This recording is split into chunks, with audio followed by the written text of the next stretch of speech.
Okay, hello ladies and gentlemen, and welcome to the Graham Hart Show with me, Brizer, here on Cornwall Revolution Radio and out of grism.blogspot.com, where Mammy welcomes you to the best news aggregate site on the World Wide Web. It's good to have your company, folks. If you'd like to join us in the chat room, click on the HTML5 chat link on the top right-hand side of the page, just below the player of your choice. I'd also like to welcome listeners of Eurofolk Radio. Good to have you on board also, folks. And I would also like to make it clear to all listening that I reserve all rights to my words, as do my guests. So, first of all, I'd just like to thank everyone for all their ideas. As I said last week, that we're going to change the name of the show.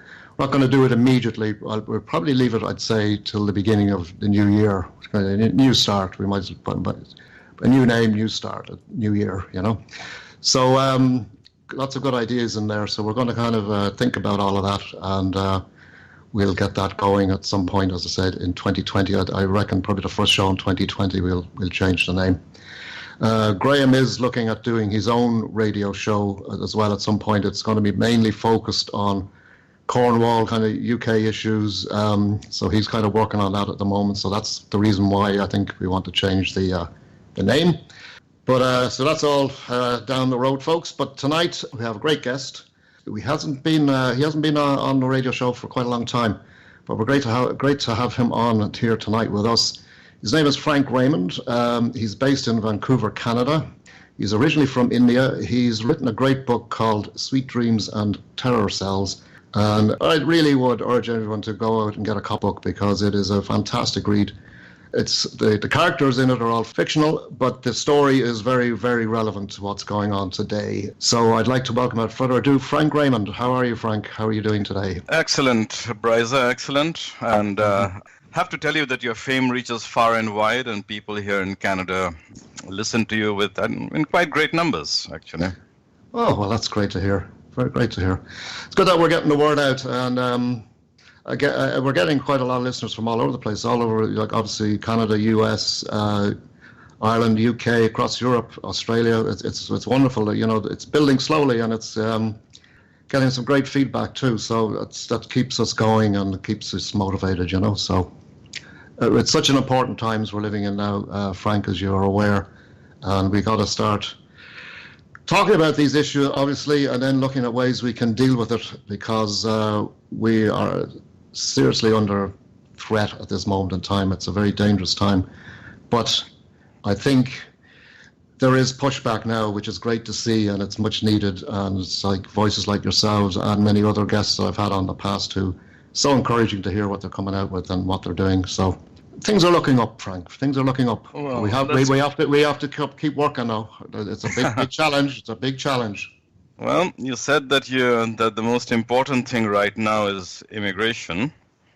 And I will stress to people that whatever I say in this talk, however I respond to you, it's probably all been said in my book. The book, as you said, was Sweet Dreams and Terror Cells. Terror as in T-E-R-R-O-R, as in terrorist. Sweet Dreams and Terror Cells.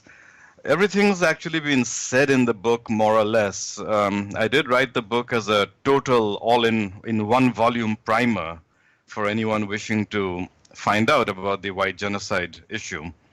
I kind of tried to cover everything possible. It still got very big, 600 pages.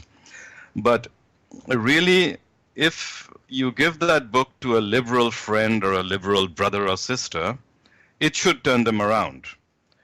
It should address all the issues of white genocide, and it does address the issue of immigration in particular. Mm-hmm. You want to red pill one of your liberal friends?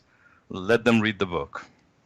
Yes, actually, I have to hand that book out to a few friends of mine. I'm sure they might give it back to me and say, "What is this rubbish?" Because there's quite a lot of. I don't know what it is about some people. They just can't seem to see these problems. I think they're a little bit too comfortable, Frank, Well, and they're surrounded by alien-controlled brainwashing and mind control, so that's understandable. Now, I really should say one thing in the beginning, that let us not use the word immigration too much. I would recommend to all patriots of all white countries, because it's only the white countries that are under threat, I would recommend to not say immigration, but to say invasion and colonization. And if they want to say a bit more, let them say the invasion and colonization imposed on us by the crafty device of immigration. Mm-hmm. Well, a word that we use over here, Frank, is plantation, where we had that in our history going way back. And we're seeing another plantation here again. Exactly, yes, that's another good word we can use too. So, Frank, let's get, before we get going on all of this, you are originally from India, isn't that correct? Right. And that is correct. I think you spent time in the UK and then you moved to Canada. So, no, I suppose maybe just give us just give us an intro about yourself and how you got started on all this, really. Well, I'll keep the intro brief. I was born in India, yes, but I was a student in the UK. I spent 7 years in the UK from 1970 to 1977. So I had a pretty good view of the early beginnings of political correctness, of the invasion and colonization. And after that, I went back to India and Bangladesh. I spent many years really immersed in the life of those countries, very intense living, where I really saw the culture more clearly as an adult. And about in the year 93 or so, I came to Canada. And I've been here in Vancouver, Canada ever since. I have witnessed at first hand how this city has been destroyed, how in one city quarter after another, the Anglo-Canadians and French Canadians, European Canadians have been literally replaced in whole cities, as a matter of fact. How did I come to this? The fact is, all my life I have been greatly enriched by European and particularly English culture. Most of the good things in my life and in the life of my children came from European culture and European peoples and their outlook. I'm just, as an Indian, I can see that we wouldn't give up our land to aliens. I can't see why Canadians and Britons and Americans are giving it up. There is propaganda, there is mind control, but, there is propaganda in countries like Egypt as well. The government controls the media, but they don't believe what they read in the newspapers. They don't believe what their presidents and generals say to them. I would urge whites to be much more tough-minded, much more analytical, much more vigorous-minded, and they will start seeing it. Mm-hmm. Yeah. Well, we're beginning to see it now, Frank, because it's so in our faces. I mean, just take, for example, here in Ireland, we were pretty much an ethno-state up to, say, 20 years ago. Yep. To see a black man or an Indian or a Pakistani or Chinese even was very, very rare. There were a few, obviously, but now, particularly in the last 10 years, it's just everywhere. Well, since you mentioned Ireland, I have to say something here, Brizer. Mm-hmm. Okay. That this goes to show you that the ultimate defense doesn't lie in guns or knives or missiles. Your ultimate defense mechanism is in your mind, the instinct for personal survival and for group survival. Now, the Irish, of all people, were the most patriotic and ethno-conscious. Your Irish Republican Army put up quite a fight against the British occupation. Mm-hmm. But now, the Irish have lain down when facing a much bigger threat. What could the British have done? They could have ruled you, they could have exploited you, but they weren't about to totally replace you on the land. Mm-hmm. They weren't about to genocide you. Now, faced with an even bigger threat, where is the IRA? Mm-hmm. It goes to show that the sneak rulers, the genociders of the white race, have reached into the undermind of the whites, into their subconscious, and reprogrammed their most basic underlying defense mechanisms. And unless you address that, unless you find a way to deprogram whites, your race will not survive. Your extinction is guaranteed. Mm. Yeah, you're correct in saying that we were very nationalistic and patriotic.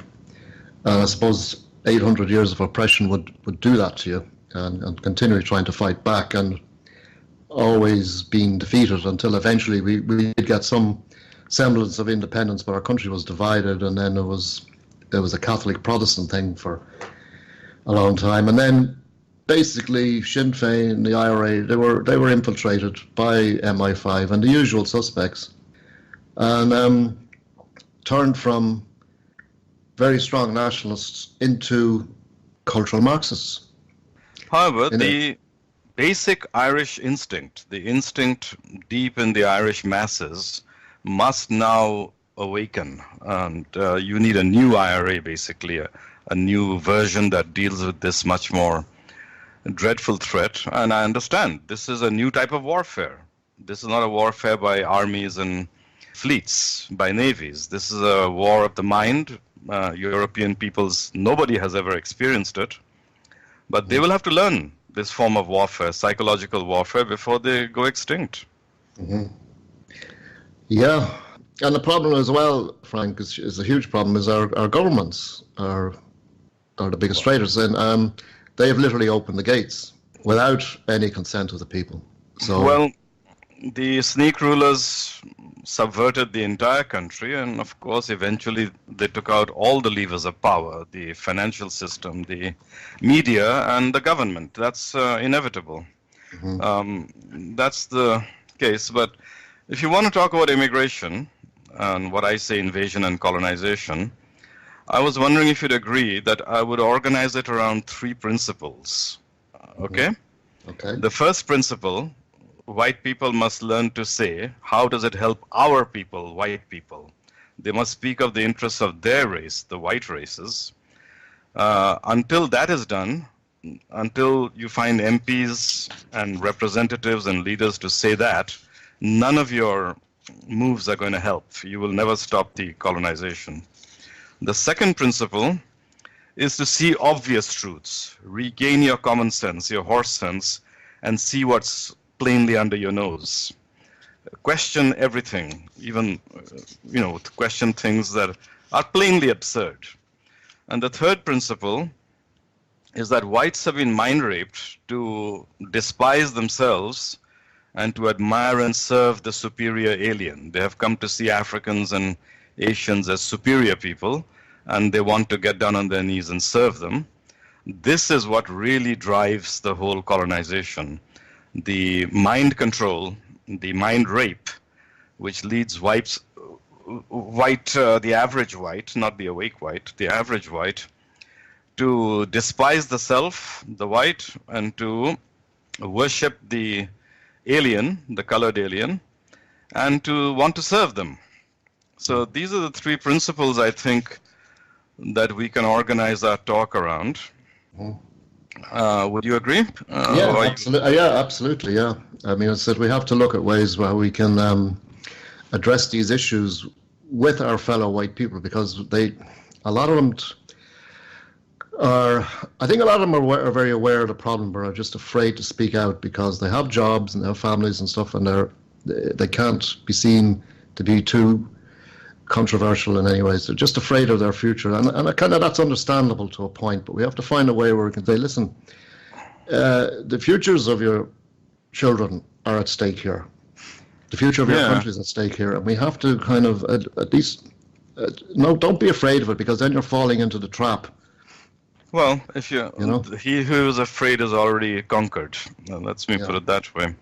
So let's go to the first principle. The first principle is white people have to say our people, white people, the interests of our race, the white race. And if someone objects to that, they have to immediately say, what the hell is wrong with that? What's your problem? Do you hate white people? Do you hate my people? Do you think we are a worthless race? I'm speaking for the interests of my people. Yes, my people.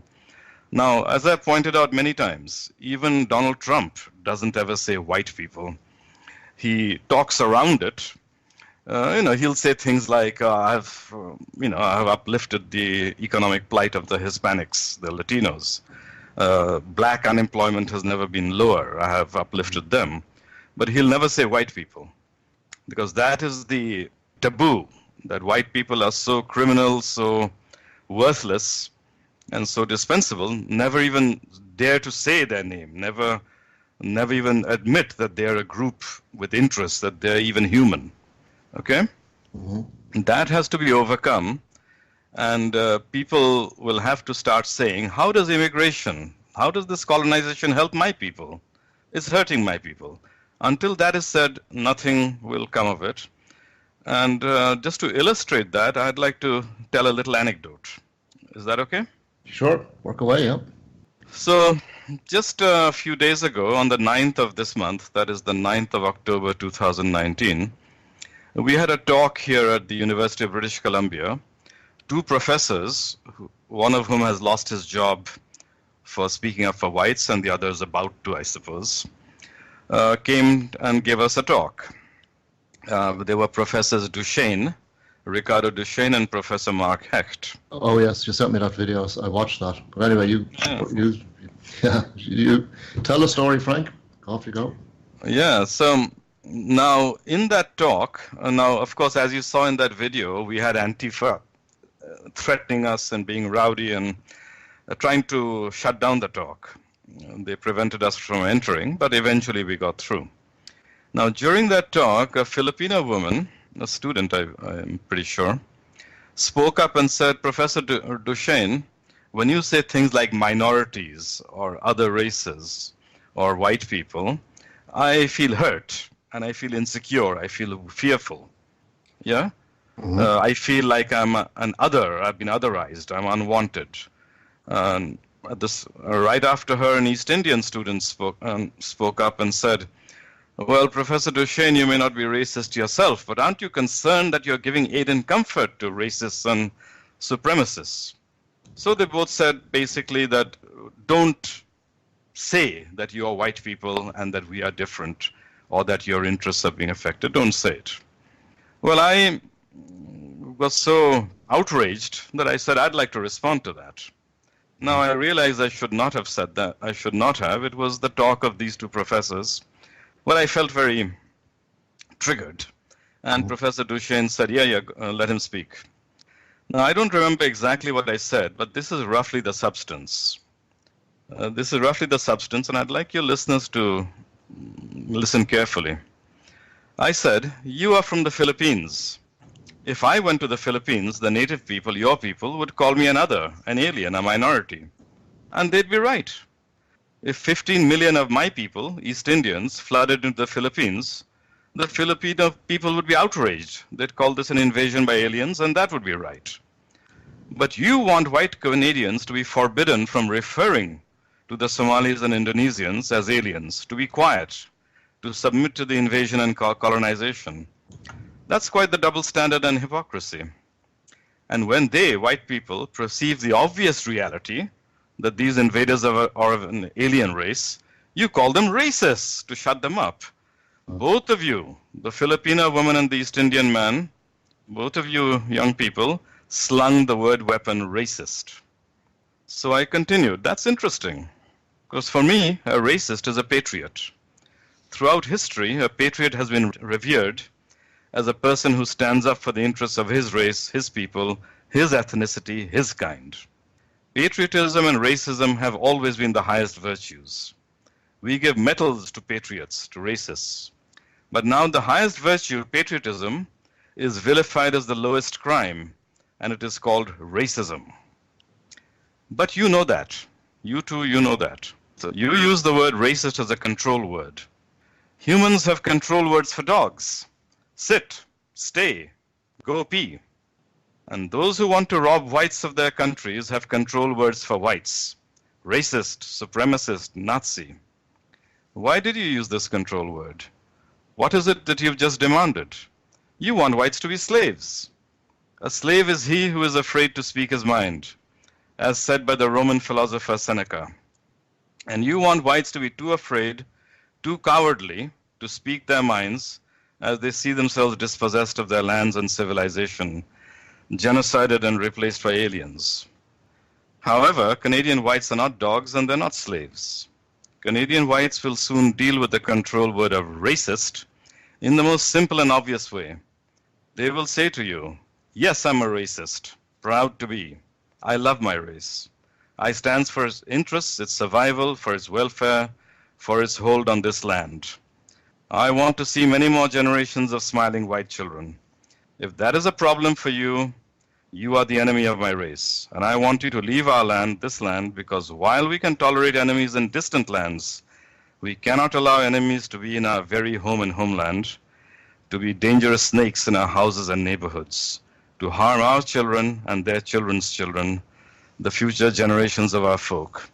I don't give a damn if you call me racist, because my primary concern is for the children of my people, white people.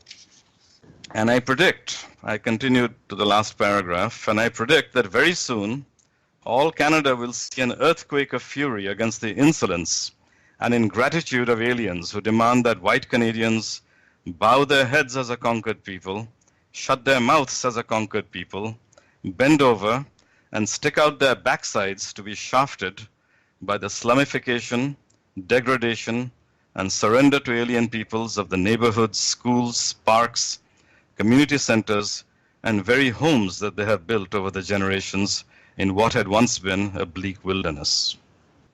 And so that was roughly my response. That was quite powerful. And what was the reaction then to that? And that's the point. The entire audience, and it was 95% white, the entire audience particularly you being from India as well, that must have had an effect too, would it? I know it did, but I hope it did not. I think a white person should have said it, and I think that the words stand on their own, whoever says it. But the whole audience cheered. It was probably the loudest cheer throughout that meeting. And why was that? Because they heard someone dare to speak of white people and the interests of white people. The people, the masses, are now ready to hear it. And you need to pressure your MPs and other leaders and media folk to openly speak of we white people. Only then will the immigration debate will become meaningful and effective. Then you will be able to say that your neighborhoods and villages are becoming overcrowded slums. Then you will be able to challenge the obvious lie, immigration is necessary for prosperity and the economy. You can then tell the obvious truth. When we were a white country, we had such plenty and prosperity that the world envied it. Now we white people in Britain, Ireland, America, and Canada are worse off after the mass immigration. We are in historic debt, and our young people cannot even think of buying a house. Both the husband and wife have to work in a family. We white people are suffering from this mass colonization. But you have to say that, we white people. You have to identify your group and not be fearful of doing so. Yeah. Have you ever heard of E. Michael Jones? I've heard of him, yeah. Yeah, he maintains that using the word white is not a good idea because it's playing into the hands of the oligarchs, as he says. Well, I say he kind of says that, like in Europe, there's so many different ethnicities, as in, you know, Irish, English, French, German, whatever. And they're all white. They're all white, yeah. The common denominator of all of it is, of course, they're all white. But I think he's mainly talking about it in America because the moment you say you identify as white, immediately the white supremacist label is put on you. Well, if you're afraid of that, you're already doomed. If you cannot even dare to speak your own name, a people that cannot speak its own name is a people that has already bowed its head on the chopping block. I can't agree with that. I would say the exact opposite. You should stand up and say, I identify as a white person. I'm a white man. I'm a white woman. I love my race. I identify with it. I want the best for my race. And that is my primary concern. That doesn't mean I'm going to go out and nuke other nations. I just want my race to have its welfare in our country, just as the Japanese and the Koreans have their welfare in their countries. Mm-hmm. And we are white people. We are Caucasians. White is not our entire being. It is a marker. White is a marker of all the other characteristics of the Caucasian race. Yeah. Why is it that someone like you can get up and speak like that and a white Canadian can't get up and says that? Or you see, is this the fear again coming in a little bit, or what is it? Well, this is a moral fear. It is not fear of the police. It's not fear of being beaten up. It's the moral fear that has come in after 60 years of a lifetime of being in a system where every movie and every advertisement, well, not every movie, or every relevant movie, every race-relevant movie, every advertisement shows the white person as shifty, ineffectual, weak, and the black person or the brown person as creative, positive. It is a university education that is in effect a propaganda course against white people. It's moral. They're morally cowed. It's not that I'm more intelligent than they are. I think they have their brains fogged up and their courage dampened by this regime.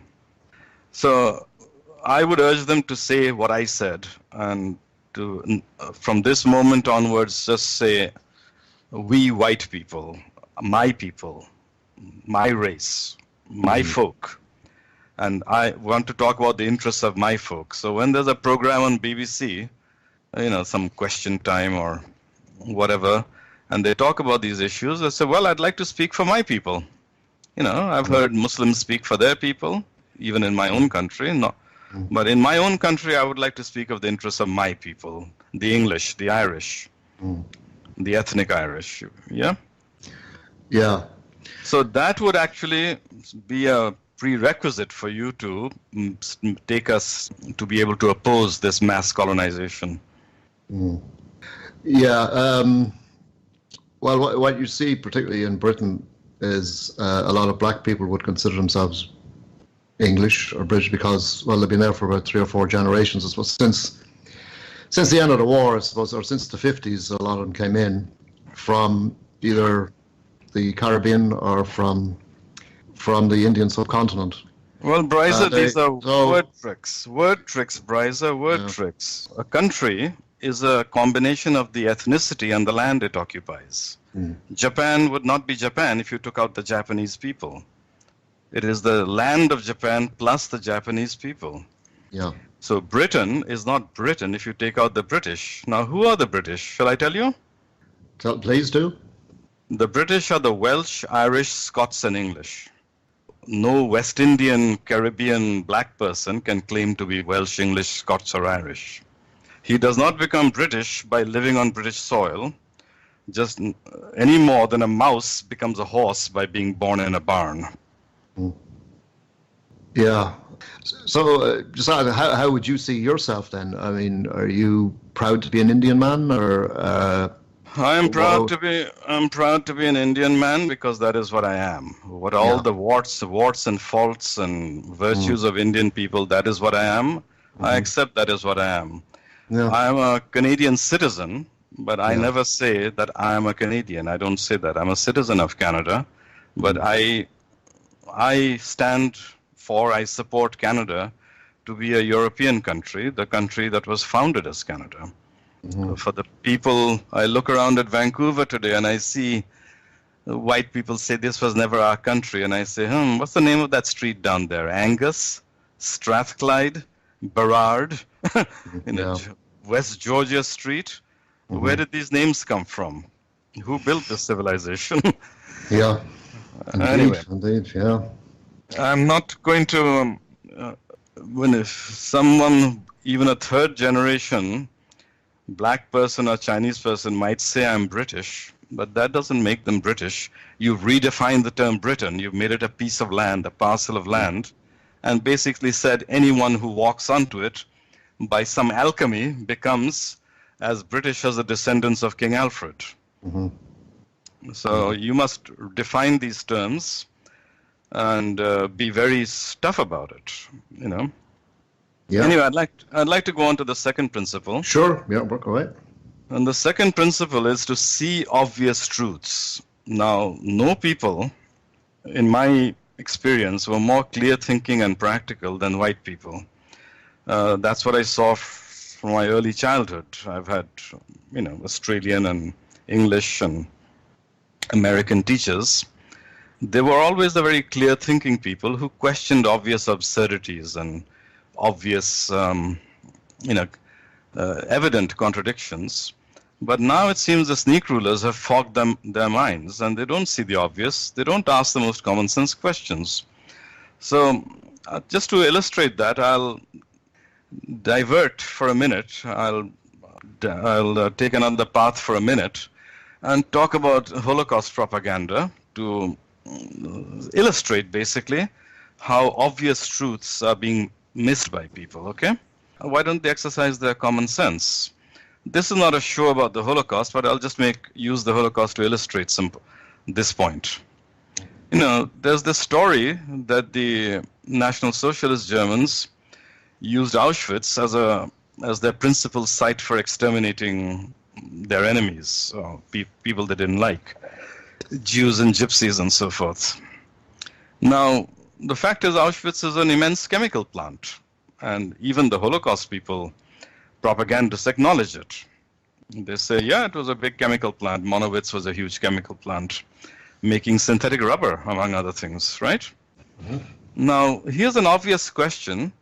It's an immense industrial complex with thousands of workers working there, coming in and out, people being exchanged, some people getting too tired or old to work, new people coming in. Why would you use an industrial complex as a site of extermination? So many people would witness it. They would smell the smoke and the odors. What kind of a lunatic brain takes some immense chemical plant, an industrial plant, and sites gas chambers in there? That's an obvious question, isn't it? Yeah. Another obvious question I find related to that is I listen to these survivors saying that I was there in Auschwitz and this and that happened to me and so forth. But none of them say that they worked in the chemical plant. Out of maybe 200 interviews that I listened to in detail, only one person mentioned that he was unloading wagons that were carrying chemical materials to the chemical plants. One person. Everyone else doesn't specify their work. If they do, they say I was part of the robbing and extermination process. I was sorting out the clothes and shoes of prisoners who were being killed. But all these survivors, they don't mention that that this was a chemical plant. Isn't that rather strange? Isn't that a question that cries out to be answered? Yes. Common sense, just common sense. Absolutely, yeah. Now, I remember watching TV once, and there was this fellow Sean Hannity at his show. Sean Hannity has a talk show every night on Fox News. Fox News, yeah. And in some discussion with somebody who questioned the Holocaust, he produced a picture and said, "Doesn't that prove the Holocaust?" Now, what was the picture? It was a black and white picture of two crematory ovens. Now, we have crematoria in Vancouver right now. People die, they get cremated. A lot of people aren't buried, they're cremated. And these are basically cylindrical tubes in which you put in one body and they burn it, right? Mm. Now, so we have crematoria all over the world. The funeral is over, the body slides into this cylindrical oven and it gets burnt. But there's only room for one person. And the picture Sean Hannity showed was of two such ovens. There's only room for one person to fit into this oven. And it takes obviously an hour and a half to burn the body. It's difficult to burn a body. Now, how can that be proof of a Holocaust?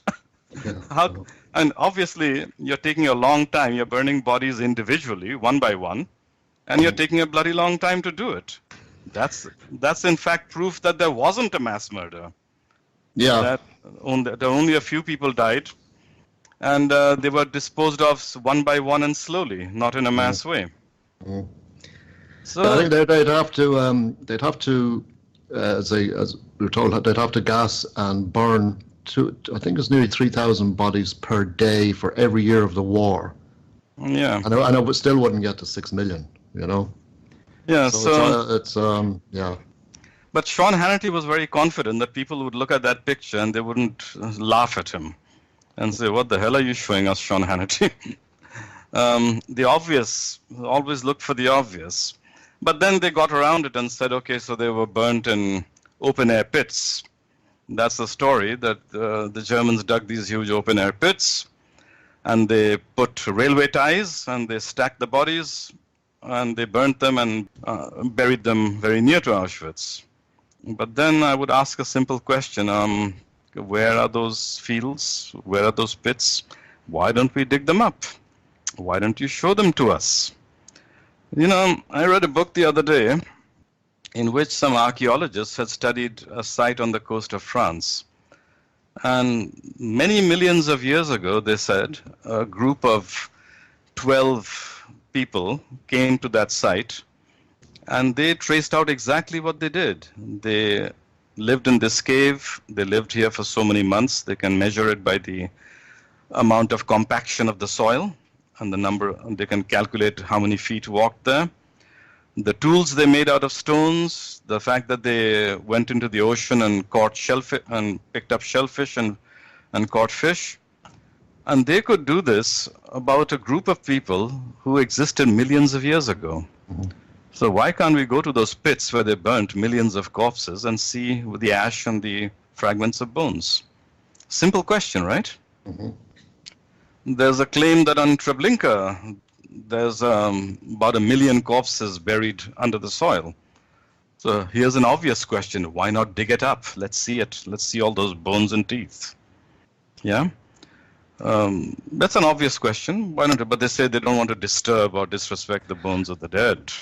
Yeah, some kind of Jewish burial laws that they can't dig up the ground if they're, but... Well, but you can't make a claim that there were so many people buried in this field if you can't at least show us the evidence, you know? Yeah, that's why you had this person called Caroline Sturdy Coles, C-O-L-L-S. Oh, I saw that documentary she did. Yeah. Yeah. Channel 4, right? I think so, yeah. What did she find? She found some bones, but they actually, that was from a nearby cemetery. It wasn't actually from the field at all, yeah. A Christian cemetery, but in the middle of that, she had to admit that they didn't get permission to do an excavation.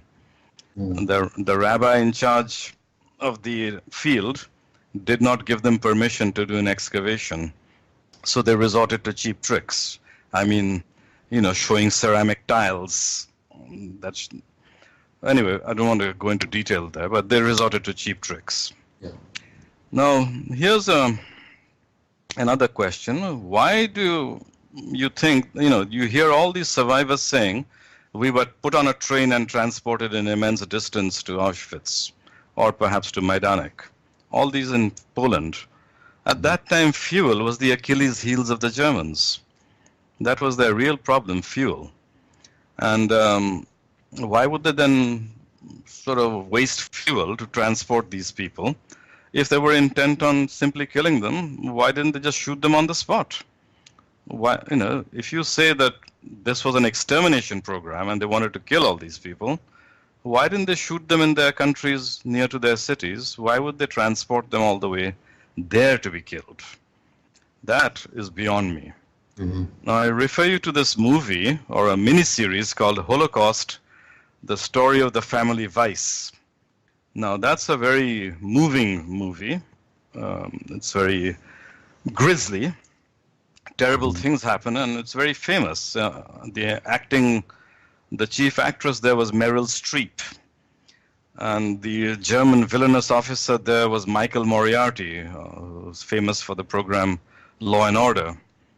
There's another actor named James Wood, who's pretty famous. He acted in Videodrome, and he acted in Casino. Mm-hmm. Now, James Wood acted as Karl Weiss. And in this, he had made some paintings that the Germans, paintings of the misery in the camps. And the Germans tortured him. They flogged him half to death. And he was broke. And then finally, a soldier came into his cell and broke his hands with a hammer. Broke his hands so he would never paint again, paint things that would defame the Germans. And then the next scene, they say, oh, please don't beat me again. And the German guard says, no beating, you're going to Auschwitz. I think anyone with any common sense would say, why? Here's an individual, they can shoot him on the spot. Why are they sending him to Yeah. Auschwitz? And he Yeah. certainly can't work because they've broken his hands. Yeah. Yeah. So one would have to ask these very obvious questions, but if you're already a little fogged by brainwashing, of course you're not going to ask them. I also ask, if the Germans were intent on killing all these people and exterminating them in the millions, why didn't they just shoot them in forests and remote places, which was convenient, rather than send him to the identifiable and single spot of Auschwitz, where everything can be traced and detected and discovered?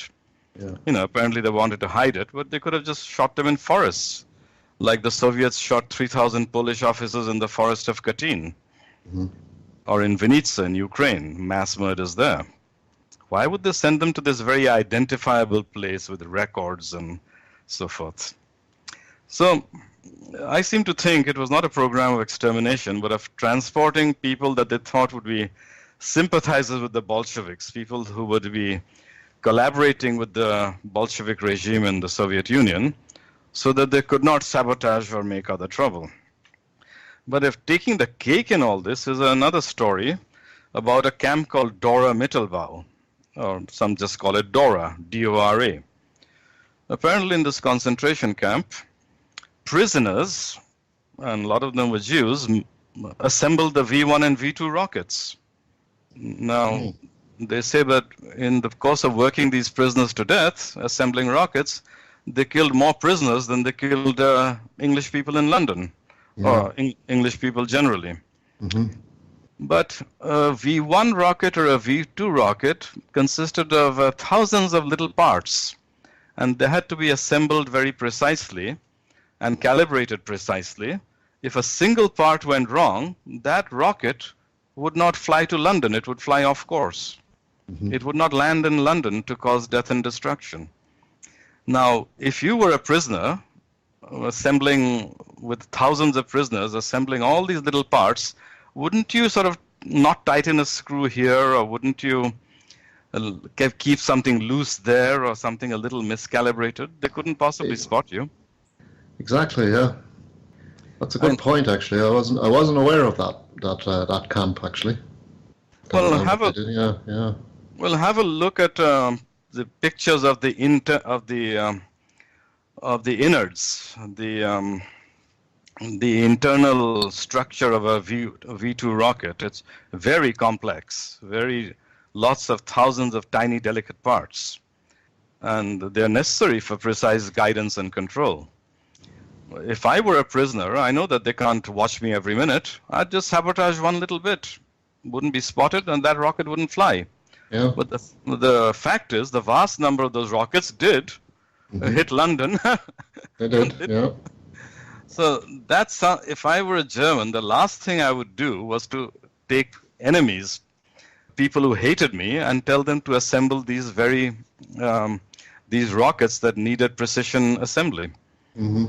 Now, to me, that's an obvious absurdity that what these guys are saying, that I worked assembling V-1 rockets and V-2 rockets. See the obvious absurdities, exercise your common sense. And when you come to this immigration issue, you will see absolute blithering nonsense and absurdity, and no one questions them. I ask white people to begin to regain their native common sense and shake off the fog that prevents them from seeing these things. So let's look at one of them. Immigrants create jobs. And I hear that on television all the time. Immigrants create jobs. We get that here all the time, Frank. That's the benefits of immigration. Because there's not enough people to to sweep the streets or clean the toilets or stuff like this, So we need, and then on the other hand, we've got Irish people who are coming out of college, well educated and everything, and they have to go to places like Canada or America or Australia to get a job. Yeah, exactly. And particularly in the healthcare system with doctors and nurses, there's so many of them have left. In fact, there was a lot of nurses in Sydney, Australia, who went there, obviously, and they were well paid and all the rest of it, but because Australia had become so expensive to live, they said, we'd love to come back to Ireland, but, you have to look after us better. But no, the government are ignoring that, and they'd rather bring in, as I say, nurses from the Philippines or wherever, cheaper. And so now we have a dilapidated health system in this country, where we've got thousands of people on waiting lists and whatever. It's a mess, total mess. Well, the economy is serving aliens, not serving the Irish, basically. Yeah, they've tilted it to serve aliens. But we've also got a third world health system as well. That's what's happening now too. Well, I'd be quite afraid to go into a hospital for surgery now.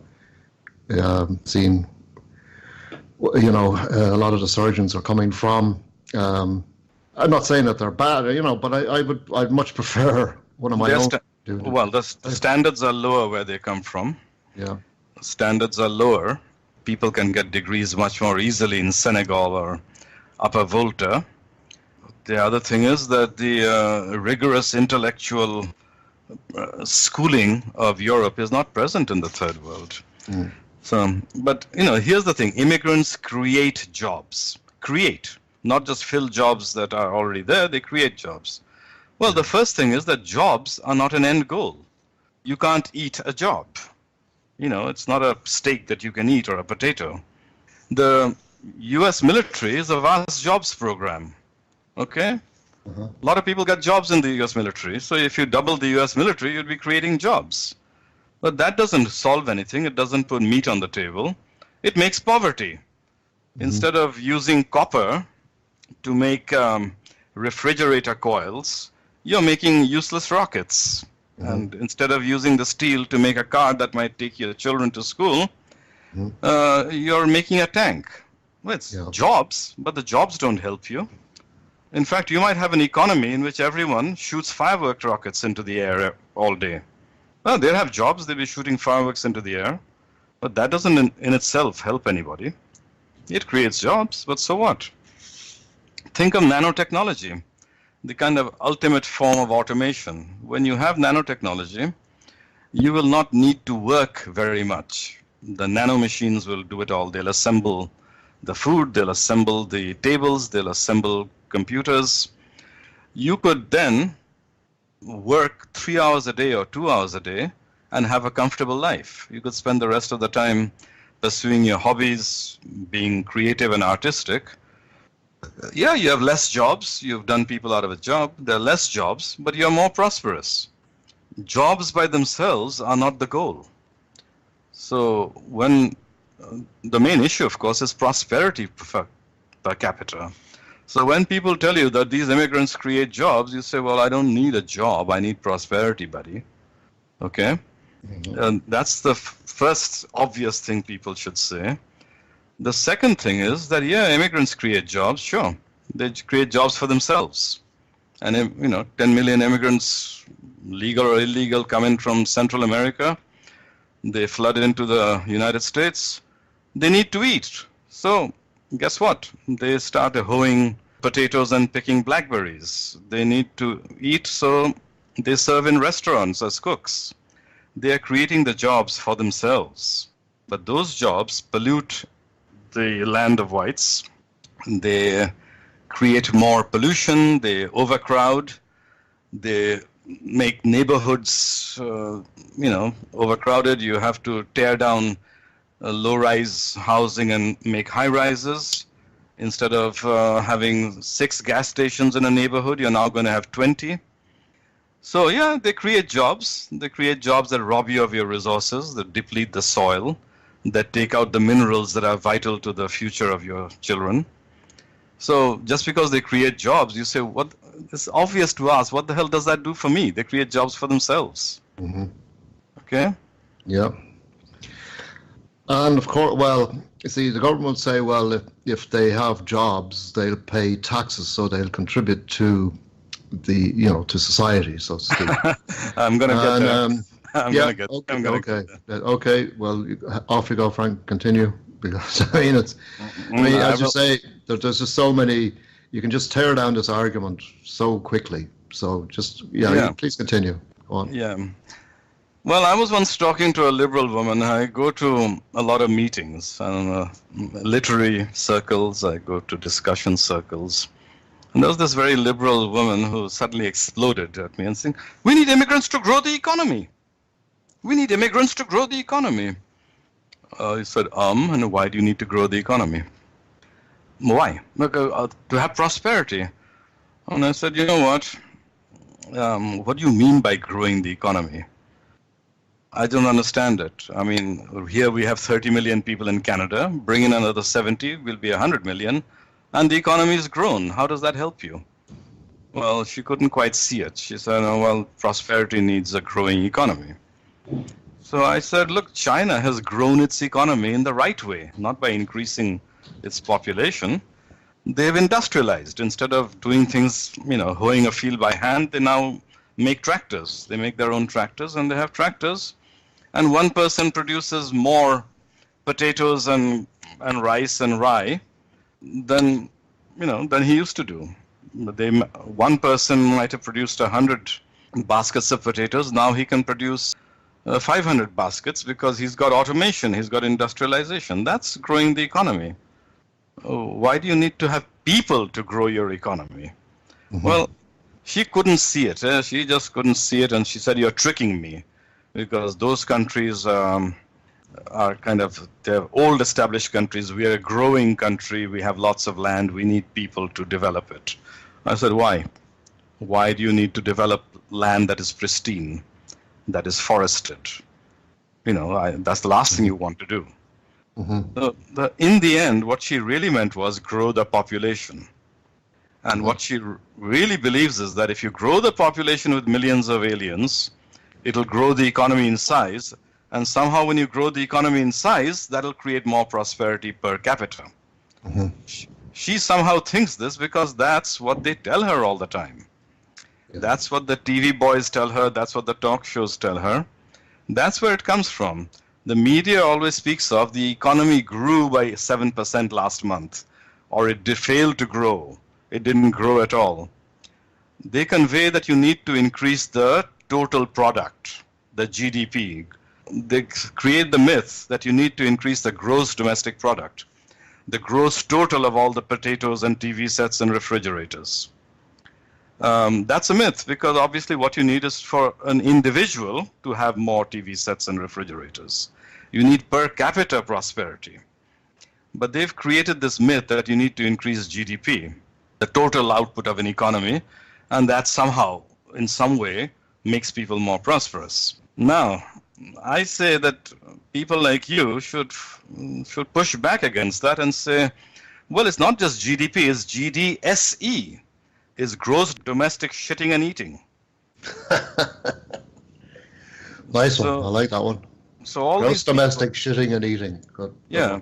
So all these people are eating, and by eating, they're depleting the soil.